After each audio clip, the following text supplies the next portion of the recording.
other thing I like about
Good evening, everyone. Come on in. Welcome to Build Your Best Life with Deborah D. Smith. You know, obstacles come in all forms, such as murder, generational curses, finances, lack of role models, hunger, homelessness, and these are only some of the roadblocks that deter our young people. My platform is designed to assist high school age and young adult males as they follow my basic principles to overcome these obstacles and to build their best lives. I believe it is better to train early rather than to fix later. I cannot believe it is almost the end of July, but it is. So all this month we have been talking about ethics, and we're going to continue that today, but I am excited to have a special guest on today, Mr. Maxwell R. Jones. Hi, Mr. Jones, how are you doing? Hey, I am doing great, young lady, and how are you? I'm doing wonderful, wonderful. Thank you so much for coming on Build Your Best Life. It's a pleasure to be here. I'm going to, hi, Vivian Hill. Thank you for tuning in. Dan Smith, thank you for tuning in.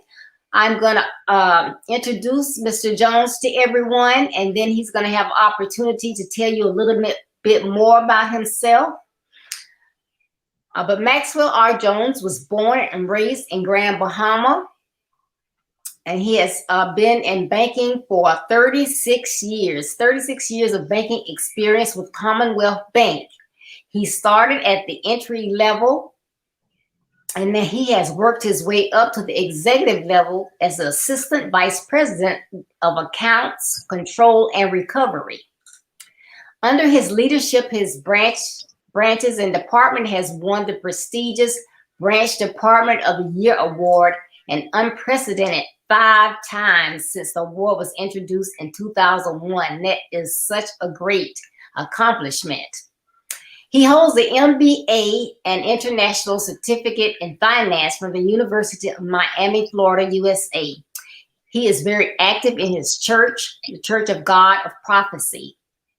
He is one of the founding members of MOT to Men of Today, Men of Tomorrow, a mentoring program for boys. He's a motivational and inspirational speaker.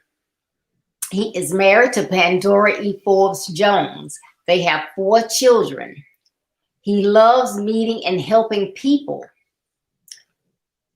The name of his family business, Maximum Me, and the tagline is Better Life, Better Business, suggests the very same thing. He loves to help people. He is the author of Maximum Me. It has made the bestseller list of all stores and books sold in the Bahamas and the Turks and Caicos Islands. The book has also ranked number 20 on Amazon Kindle bestseller list. That is an excellent accomplishment. And I have purchased the book and began to read it, and you want to get your copy, but he'll tell you about that later. Mr. Jones is also the writer of 3 gospel songs. I Will, O Lord, Give Me Strength, and Have You Heard About My Savior? So you have been doing a lot of wonderful things. And, you know, I love to hear that you have been mentoring young men, since that is my niche. So tell us a little bit more about yourself. Well, Deborah, listen, One, I often say that I am a miracle baby because when I was born, the doctors told my mom that, hey, he's going to live somewhere between 16 and 21. But that was the doctor's report. And that was more than 21 years ago. I believe I got healed by the power of the Lord. And I believe God has had me here as a testimony so that others can know that your life can change and change for the better. And I'm just happy to be here. Wonderful, wonderful. So we're going to go into these questions, but when we get to the end, you'll have to tell them more about your book and your song and your mentoring program. We're going to go ahead and get started with these questions. Why is it that it is important for young men to be disciplined and self-disciplined? Why do you think that's important? For discipline and self-discipline. You know, your show says build your best life. With my series is called Better Life, Better Business. And one of the key phrases I use throughout all of my teaching, all of my presentation is, I want to share them with you right now. 1, decision making. 2, discipline. And 3, patience. Decision making, discipline, and patience. So it's not by chance. I mean, I believe that the name of your show, the name of my series are similar, and you talk about discipline. So let me get into discipline. When you look at why is discipline important, right? Here is what discipline does. You're gonna need discipline in order to achieve your goals. So discipline is important in achieving your goals. Also, what discipline does, it helps prevent you from being distracted. That's what a benefit of discipline. Also, when you look at discipline closely, your discipline will cause you to form habits. And that habits is going to help build your character or help improve your attributes. When you talk about self-control, again, you're talking about that character, that integrity. My former pastor, Bishop Sheldon Beneby, and I speak with him from time to time, and we were talking about discipline. And he puts it this way, Bishop Sheldon Beneby, I say he started a youth group called Project Time some years ago. He's now in Toronto, Canada, and he continues to work with young people. And he puts it this way, he says, discipline is the practice of training a person or training yourself to obey or to live by a code of conduct. When you think about it, I love his definition of it. The dictionary says that self-discipline is the ability to pursue what one thinks is right, despite the temptation.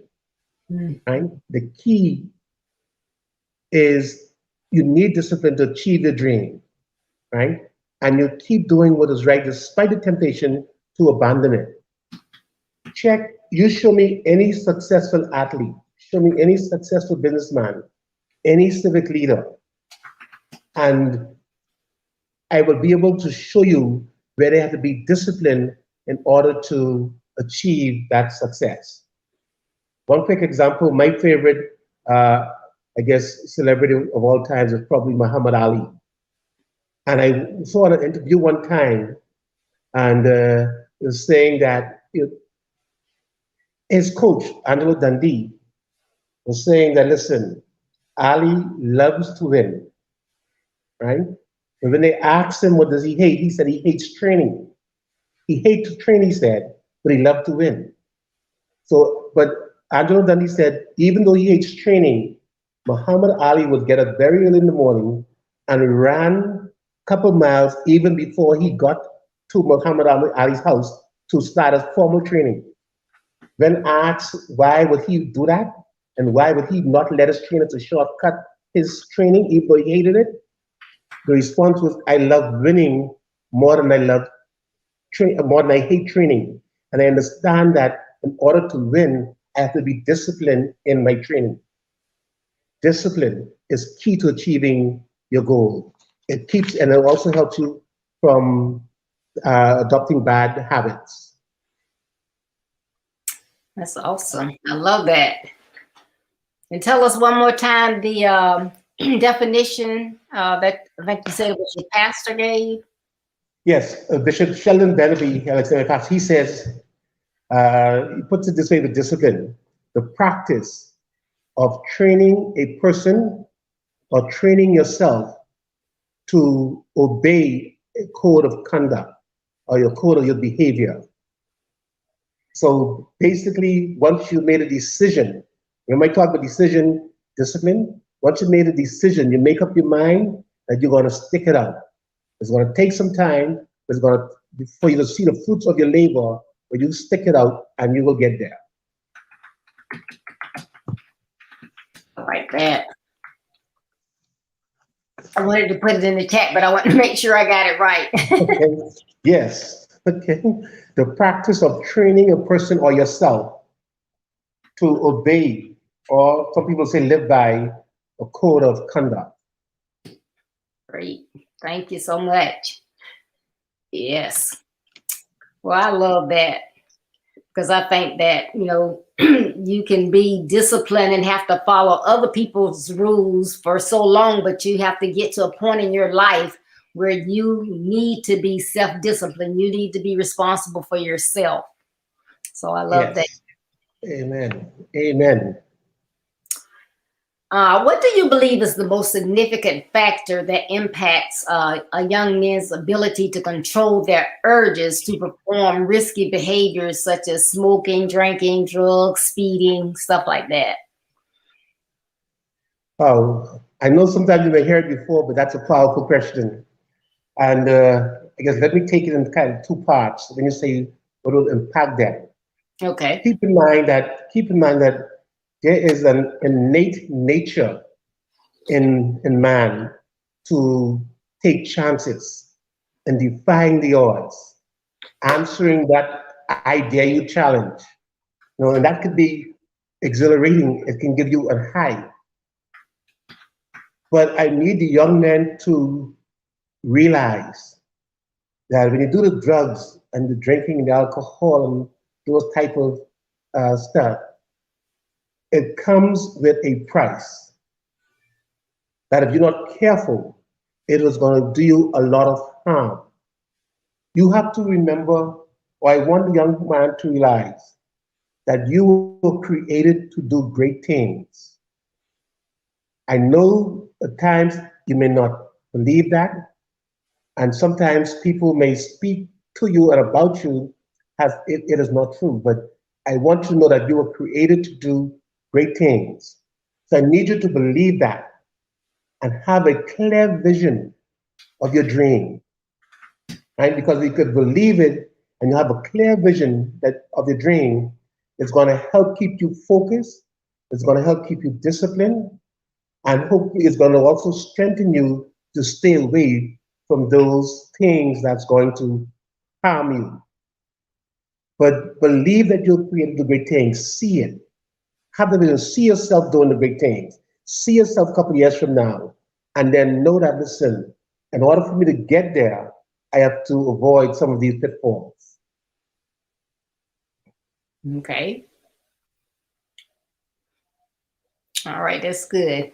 Yeah, so, you know, the need for speed. So our young men, you know, they like to do things like that. So to them, that's a lot of whatever is. Well, keep in mind, as young men, you know, they will do some things. You got the pressure, you got the, you know, I guess the daring, and we all have made some type of mistakes.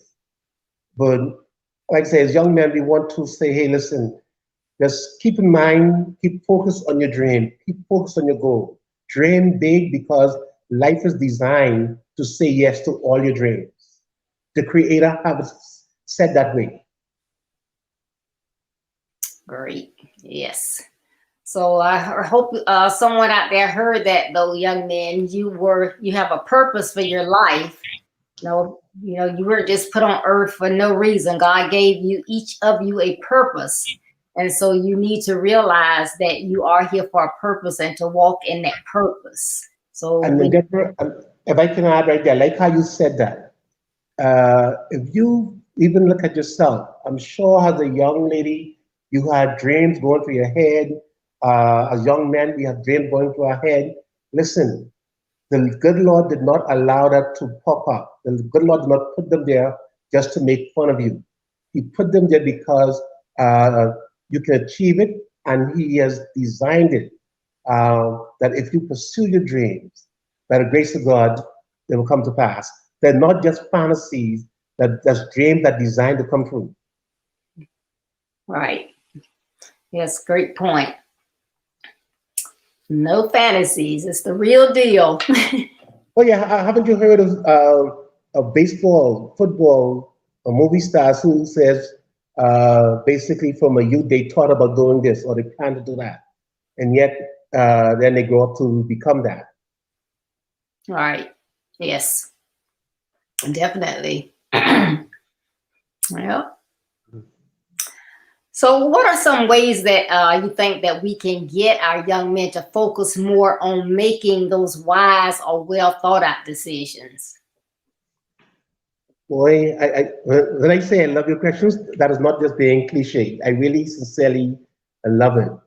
And again, this is one of those questions, I guess, as I think about it, as I ponder on it, I want to come back to the decision, discipline, and patience.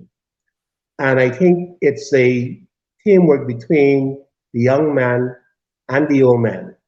For example, for the young man, basically what you want to do is help you to make wise and well thought out decisions is gather as much information on the subject, on the matter as you can.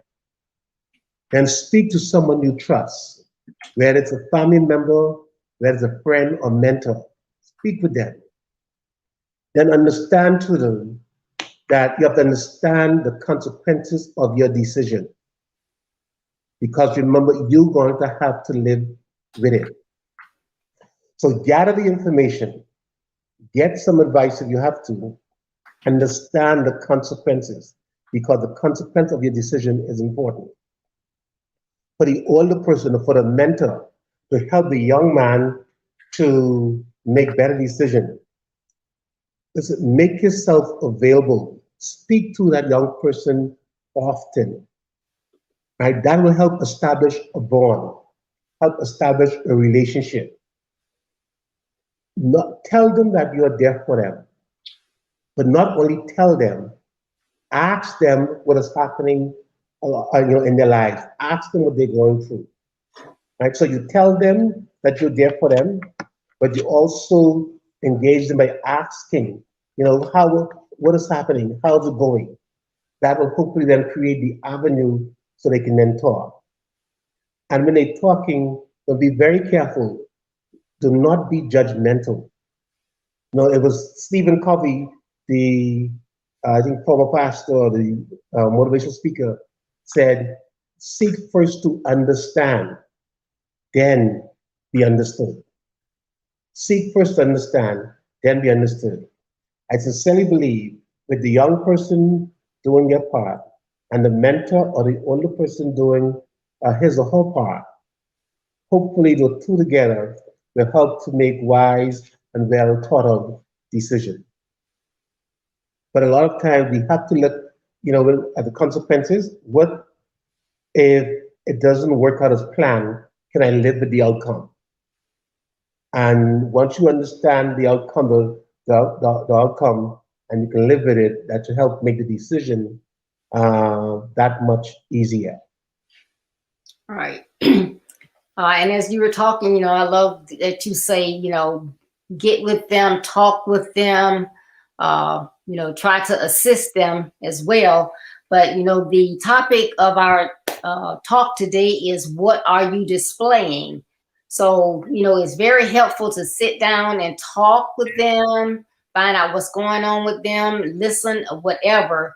But also, with the generations we have now, you have to show them as well, because a lot of them, they listen to what you say, but they also watch. So if you're talking and doing something else, they're going to probably do something else. So we need to be careful what we display. And I love that, because you got to be walking the talk. You got to be walking the talk. And here in the Bahamas, we say talk is cheap.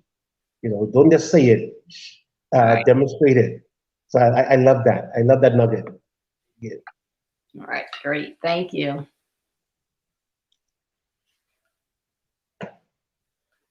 This is good. This is good. Yeah. All right.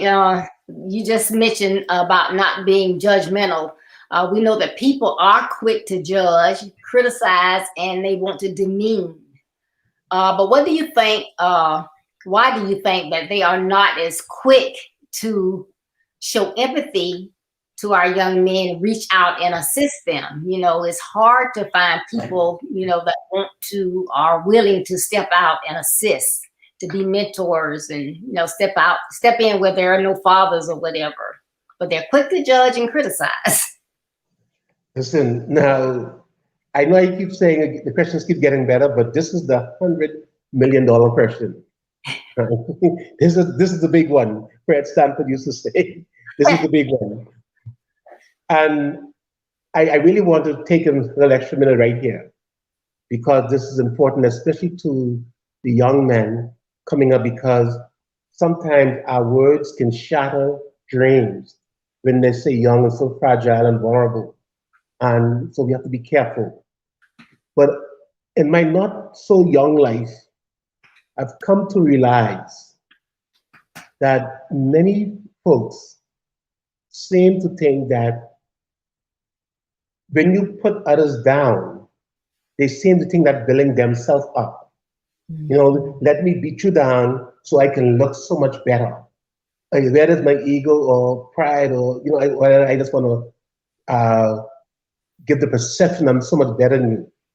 But do you know that is not correct? Actually, when you build people up, then you build up yourself.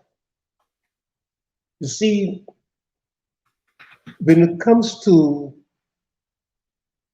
products and things, they are presented to the public as a finished product, but not so with people.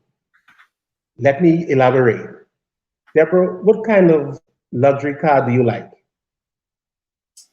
I like Genesis 90. You like the car, Genesis 90? Yes. Sorry? Yes, Genesis 90. Okay. Remember this phrase, Deborah, and I want the listening audience to remember it as well. Products are presented in the finished state, not people. You say you like the car Genesis 90. If you were to go to the factory tomorrow, work with me here now, you got me, work with me here. If you were to go to the factory tomorrow and you was to stand at the early stage of the assembly line, you may see that same luxury car that you like, but it may not have a door on it, eh? It may not have the windshield on it. Why? Because you are viewing it on the assembly line. Now, when you see that same car in the showroom, on the showroom floor, it's completed, eh? And it looks beautiful, and you fall in love with it. All right.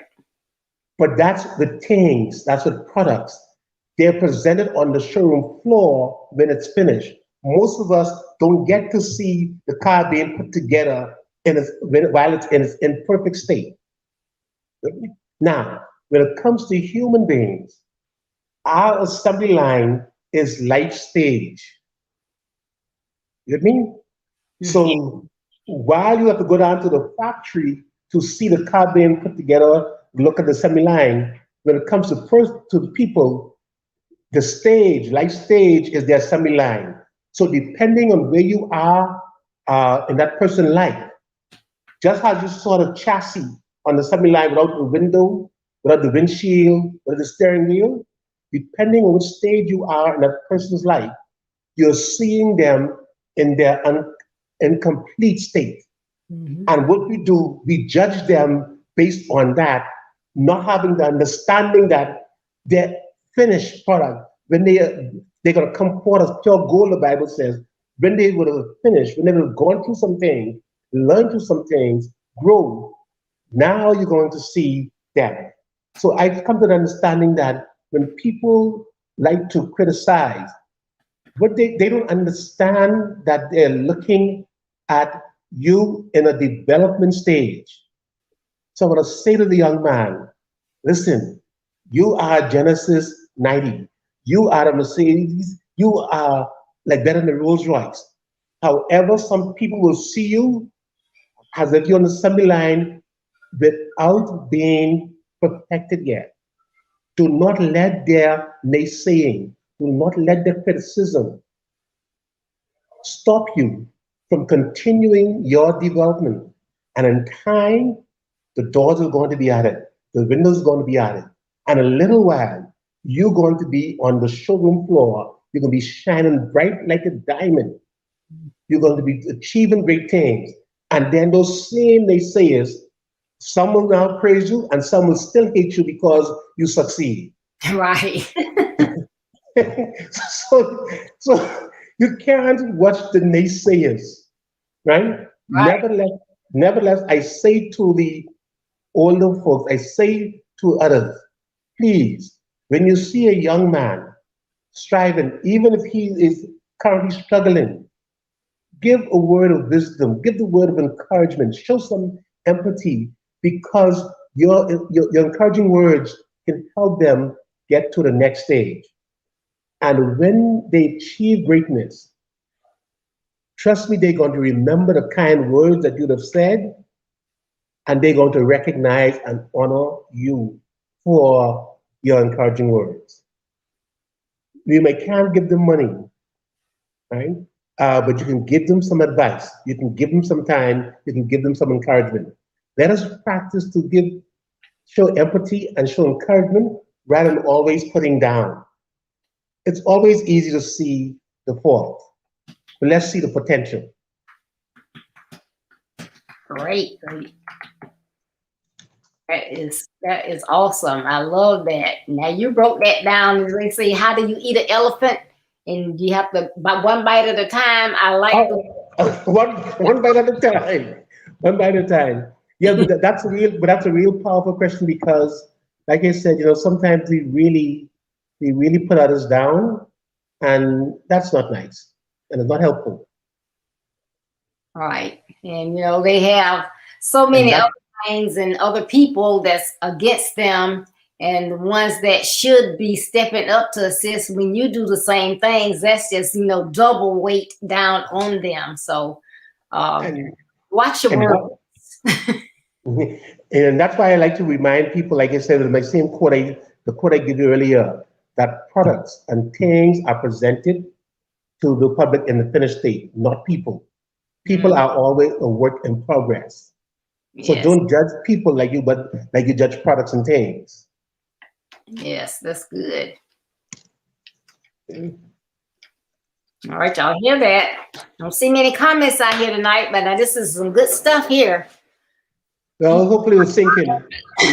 It was sinking. Sometimes my audience will call me sometimes a day or two later and say, "Boy, I thought about what you said, and that really registered to me. It resonated with me." So hopefully, it will sink in and it will take root a little later. Yeah, as my pastor say, you'll catch it on the way home. Yeah, but that was good. Love it.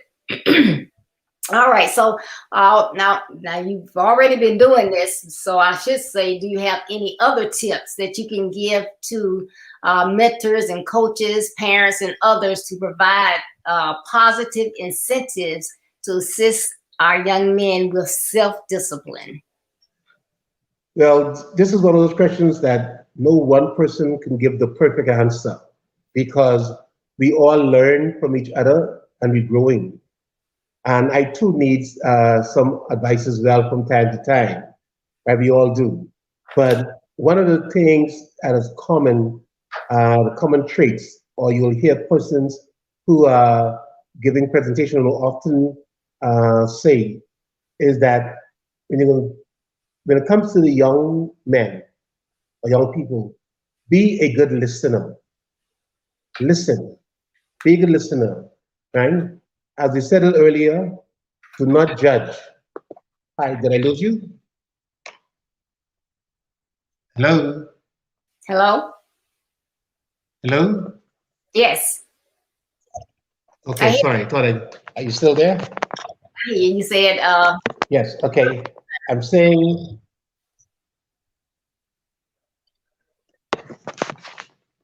hello? hi. I can hear you. Can you hear? Yeah. Okay, it's breaking up. It's breaking up. But I said, be a good listener. Do not have a judgmental heart. Be committed, dependable, right? Let them know that you are there for them. Build and strengthen your relationship, right? Right. It's very important also, very important that you help them come to a decision.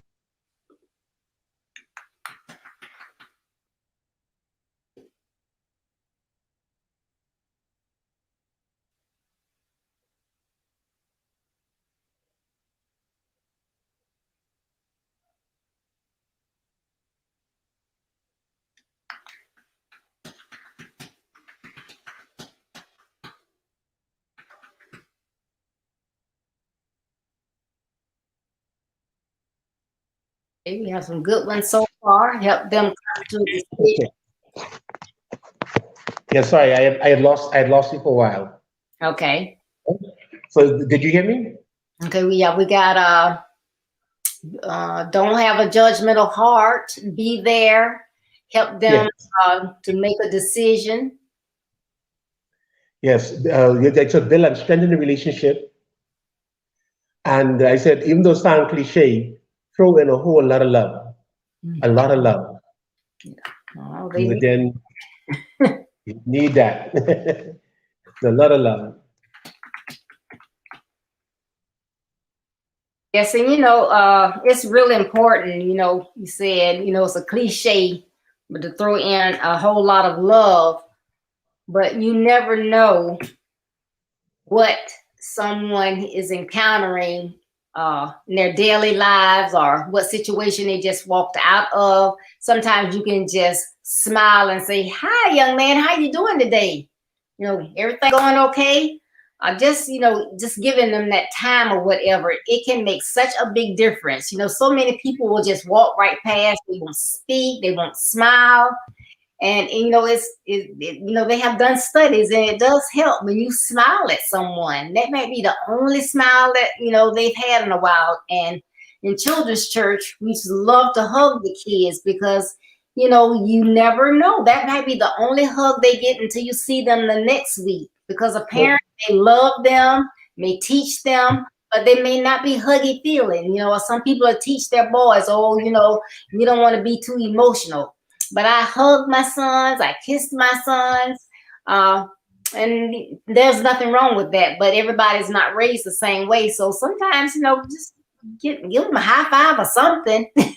Listen, even those some men may not be emotional, or traditionally they may say we're not emotional like the woman, but trust me, man like man interaction.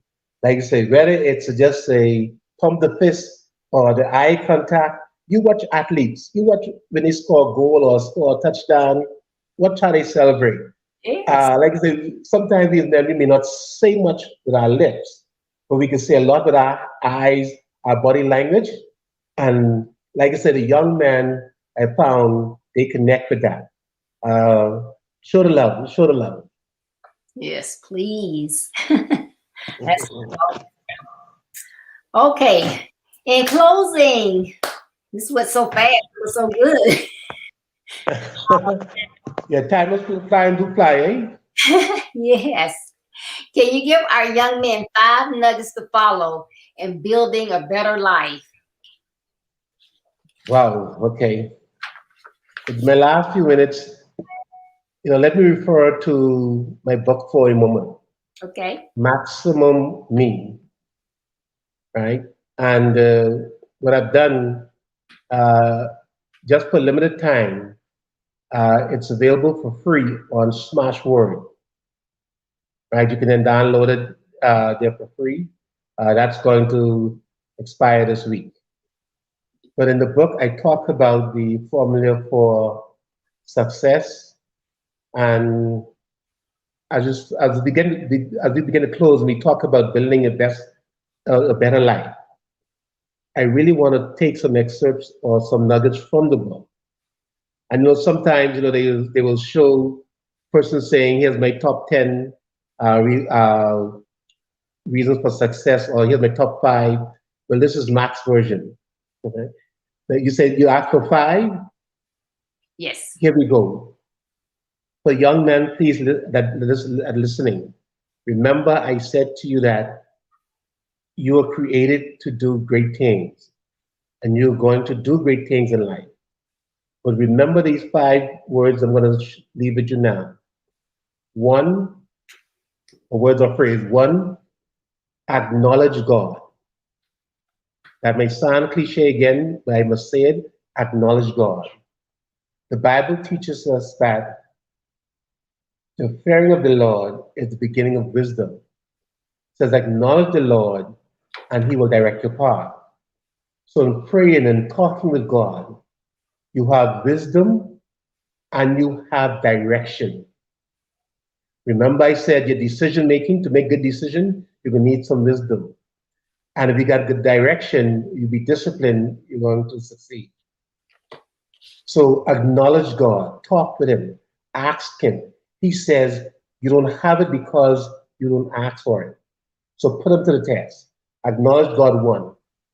Two, believe. Believe in yourself. I say it again, you were created to do great things, but I can say that until the cows come home. You have to believe that. Now, when I say great things, I am not uh, just saying this just so it sounds pretty.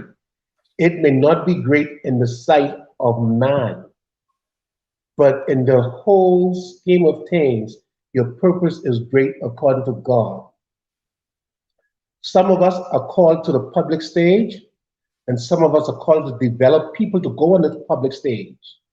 So not because your purpose may not be one that is well known or give you popularity mean that is not great. Greatness and popularity is 2 different things. So believe in yourself. Believe that you're going to do great things. That's number 2. Number 3 is have that vision for yourself. Have the vision. Know your purpose. Have that vision. See yourself doing it. Number 4, I want to say is have a never give up attitude. Be persistent. The Bible speaks about persistence. Listen, if you can have this attribute, never give up, you'll be surprised at great things you'll accomplish. Because sometimes the success is not behind door number 1, sometimes not behind door number 2, 3, 4, 5. Sometimes you have to go to door 100. So have that made up mind that you will do what it takes for as long as it takes until you achieve your goal. And number 5, speaking about the topic today, make good decision and stick to it. That's discipline. Make good decision and stick to it. That's discipline. So summary: 1, acknowledge God. 2, believe in yourself. 3, have a vision and know your purpose. 4, have a never give up attitude. And 5, make good decision and stick to it. Great. Got them. Put them out there for y'all, so you should have it. So hopefully we're going to share this, because everyone that needs to hear this was not out listening to us today on Facebook and YouTube and Periscope. So You're going to like and share, and hopefully they will get those 5 nuggets, because I captured those 5 nuggets, and those are great nuggets. They will assist you in not only being disciplined, but in building your best life as well. So please, Amen. please share this. Amen. And I'm going to give Mr. Maxwell an opportunity to talk a little bit more about his book and what he's doing. But I also want to, and it was so crazy. I can't think of another word to use but crazy. Listening to you and your responses and reading your bio, that our the kinship in what we're doing, what we're talking about. I guess not get over the likeness of everything. Because one of the things that I teach is, number one, is to love yourself. If you know, a lot of people always say, well, I need to take care of my family. I need to take care of this person. But if you're not loving yourself and taking care of yourself and making sure you're all together, you're not going to do anybody else any good. So you need to take care of yourself first. So, I love this stuff. And I love how you say that, because, when you're on the airplane and they tell you, I guess if there's an emergency, put the mask over yourself first and then put over the child. So like I said, when you are well, you can help others. Right. So my book, Build Your Best Life, I have that as well on my website. So visit my website, www.buildyourbestlife.org, and find out a little bit more about my platform. Those who are viewing for the first time, I have a blog that I release each Mondays out on the website, as well as my web store. You can see my the services that I offer as well. You can get an autographed copy of my book, Build Your Best Life, and also available on Amazon.com. So it's on Amazon, so I will purchase that probably tomorrow. Well, I'm looking forward to reading it. Thank you so much. Okay. Yeah, so please tell them about your book, because like I said, I started reading it and it's awesome. Okay, well, I know time is about to expire, so let me be quick about it. Like the book Maximum Me, it is on Amazon, Amazon and Book a Million in the States, and then it's in stores locally through the Bahamas and the Turks and Caicos Islands. It's talk about exactly what the title says, Maximum Me, being the best you. And you heard me mention talk about the formula of the 5 words: belief, vision, attitude, performance, results. It says this: everything starts off with your belief system. Your belief affects your vision, how you see things. Your vision affects your attitude, how you approach things. Your attitude affects your performance, how you execute it, and your performance is going to determine the level of your success or level of your results. So if your results are not, if you're not getting the desired results, check your performance. If your performance is not right, check your attitude. If your attitude is not right, check your vision. And your vision is driven by your belief. I want you to know that you're created to do great things, and the book will help you to motivate you to go pursue your dreams. The next book will be out early next year, by the grace of God, and talking about just that, pursuing all of your dreams. Oh, that's awesome. And Great. it's good to be here. Good to be here. Great. Thanks. I'm going to attempt to share something with you now. I want to share some upcoming events. Well, let me get the book a second.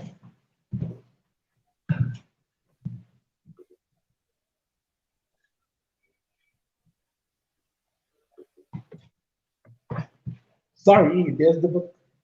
Sir? No, I said there's the book there. Sorry. Oh, okay. Okay, good. There's some upcoming events. Yes.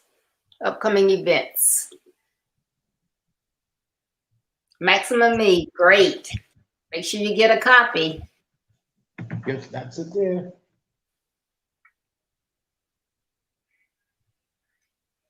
Okay, so this Saturday we'll be talking about legacy, and that's going to be at 9:30 a.m. Eastern Standard Time. So tune in. And I'm excited about our education symposium that's coming up, Hooked on Books and Looks. And that's going to be August the 2nd through the 6th, starting on Monday, August the 2nd at 6:30 p.m. Eastern Standard Time with Anastasia Smith. On Tuesday, August 3rd, we have Anita Jean Cummins from Thompson, Georgia, Pass the Catch-Up, Strategies to Survive and Thrive Through School Reopening. On Wednesday, we have Sheila Walker from Dallas, Texas. What trip will you take? Turning over the obstacles in education. Thursday, Nikina Bryant from Mesquite, Texas. Creative teaching approaches. And we're going to end up on Friday with Linda Patrick from Freeport, Bahamas. The next chapter, Love and Happiness. So please reach out next week, 6:30 p.m. Eastern Standard Time. We will be giving out complimentary haircuts, so you have to tune in to be eligible for those haircuts as well. I will be donating books to 2 schools here in Jacksonville, Ribault Middle and Ribault Senior High. So please tune in next week to our education symposium. Is going to be wonderful. These ladies have some great information that they will be sharing. So please, please, please tune in.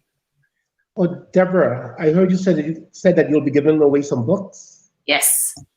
Okay, where's that? What I'll do, if you can send me your address, I'll send you a few books so you can distribute as well.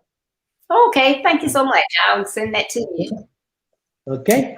So you have any closing words for us? I really appreciate you coming on, and the information that you shared today. It has been very enlightening. Let me say to the young men listening or who will be viewing this at some point in time, and I've said it before, I'll say it again. You were created to do great things. Believe that, dream big, and pursue all your dreams, because life is designed to say yes to your dreams and have a great life. Thank you so much. All right, everyone, remember, as you go on your way to being a better you, there will be pitfalls, distractions, rough terrain, and detours. Don't let any of those negative aspects of your journey stop you. Though they may slow you down, keep going to be a better you so that you can build your best life. And remember, build your best life is our business. And that's not a slogan, it's our commitment. Thank you. Be blessed. Enjoy your day. Have a great one. You too. Bye-bye. Bye.